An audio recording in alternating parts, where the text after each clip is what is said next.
have you seen the chart that's like that shows the spending differences in the campaign? Like the Democrats outspent the Republicans like 5-1 in most of the swings, all the swing states except for Pennsylvania. Really? Yeah. Holy shit.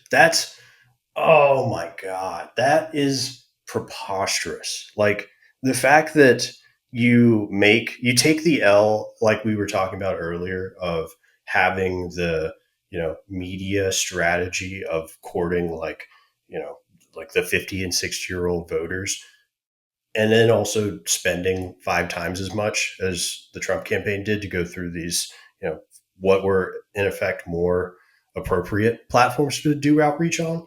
It like makes you look silly. I mean, I'm pretty shocked that that's the case. And if that's true, then you should feel pretty damn ashamed and really scrape everything and rebuild if you do that and lose all 7 swing states. Like that's just that is a like career ending move that was taken. That's why I don't think Kamala's coming back. Like the fact that she couldn't go on the podcast was a big indictment of her. And yeah, I mean it's a whole like earned media versus bought media thing. Whereas going on the podcast, that's earned media because Trump earns the audience for being a guest on there, as opposed to having to pay for it to pay just to run an ad on TV over and over and over again. And I bet that a lot of people in swing states were just like, Jesus Christ, I'm tired of hearing about how this woman grew up in the middle class. And Dude, promising. It was bad this cycle. Like I was watching Thursday Night Football last week, and it was like Trump ad, Ted Cruz ad, Colin Allred ad, Trump ad, Ted Cruz ad, and that was the entirety of the like commercial segment. Like I'm so oversaturated now on political content that I'm like in my own lame duck phase. Like I'm gonna kick my feet up. I'm gonna be on fantasy football, ESPN all day. I don't talk to me in January 20th, 2025. Yeah, me too, man. It's a pretty exhausting thing, these presidential elections. Yeah, I'm glad we don't do them every 4 years. I'm just glad that I profited off of it by owning Fox News stock, and they had blockbuster earnings because of the political ad spending. It's like if you're smart, you can make these things. They can make money for you. The DNC just paid me. When they're a star, they'll let you do it.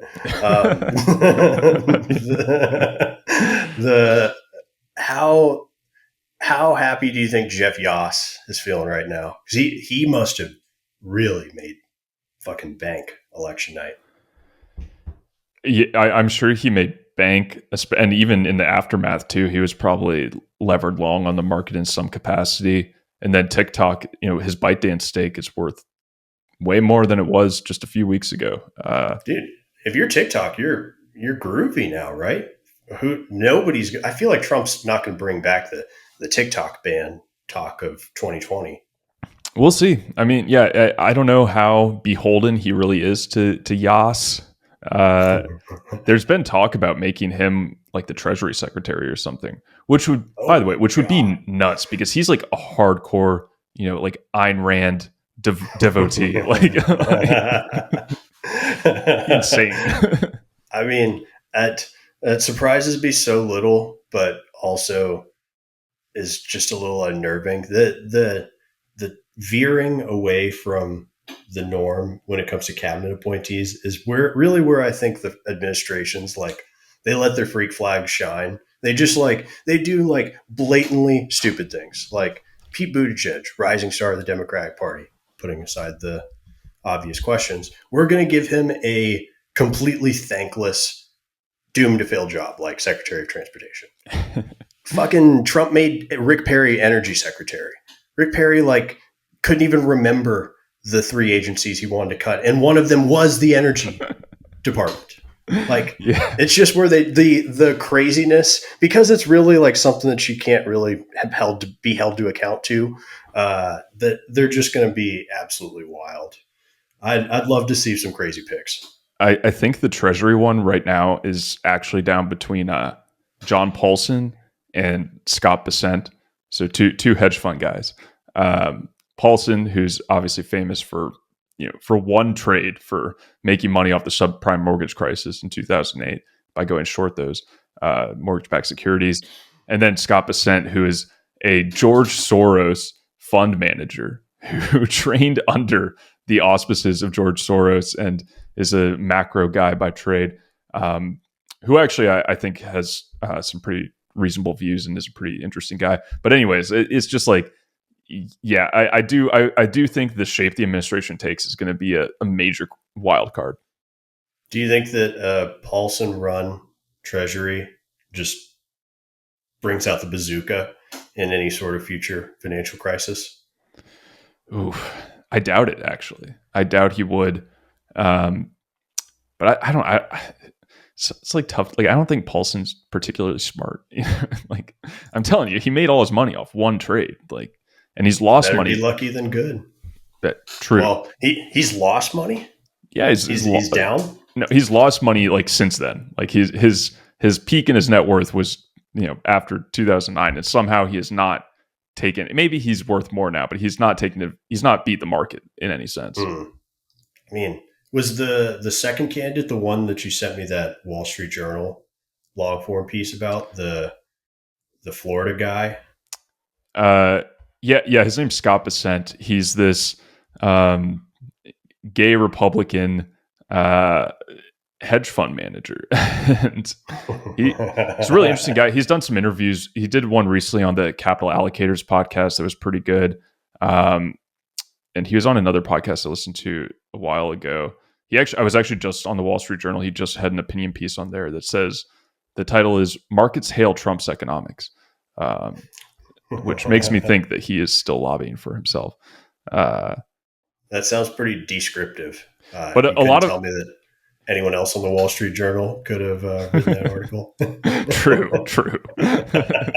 I think we just wrote it a couple minutes ago in this.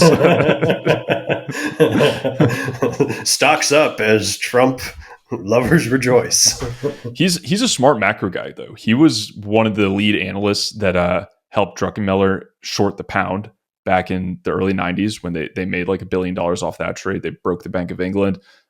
He's been involved in some of the big trades over time, and he seems to have a pretty interesting theory of the market. And like he's like, Trump needs to run on the 3 I's: interest rates, immigration, and inflation. That was his whole mantra for Trump, and I think that kind of broadly played out, except for the interest rates part. That's a little macro wonky. Well, I didn't dig too deep on it, but I was surprised to see Jerome Powell address the question of whether or not Trump could fire him. Yeah, that was a testy moment in the Fed meeting briefing. I don't know, Jerome. I don't know if you want to be taking the hard line with Donald Trump. Like, geez, I think Jerome, he might have a case of TDS. I mean, you take one look at him. That guy's got fucking Adams, Morgan, Capitol Hill written all over him. That is a swamp monster if I have ever seen one. Despite how cool the shirt is. This is my repping the swamp monsters. He also must have the most AI mockable voice known to man. Maybe it's because he speaks with that kind of Microsoft Sammy type drone about him. But all the deep fakes I've seen of Jerome Powell are actually quite good. Yeah, it's pretty monotone. I don't know, man. I'm fine with him staying at the Fed, but I don't. The Fed under him has not done exactly great. The whole inflation thing, not a great look. Even what he did during Trump's first term, questionable. Raising rates in 2018 just to cut them again right before the pandemic. I feel like it's going to be one of the better books for nerds that comes out of this time period is the relationship between Trump and Powell, because Trump nominated him. Trump brought him to this position, and then now through the various economic stories of our time, it's been a warm relationship. I don't know how you circumvent the president telling you to step down, though. I mean, Uh, by his words, it's not permitted under the law. Doesn't he have a law degree? That probably checks out. Well, I was like, dude, they can change the law easily now. Like, the law's no obstacle, brother. Which is pretty rich for the party of law and order, for the record. Like.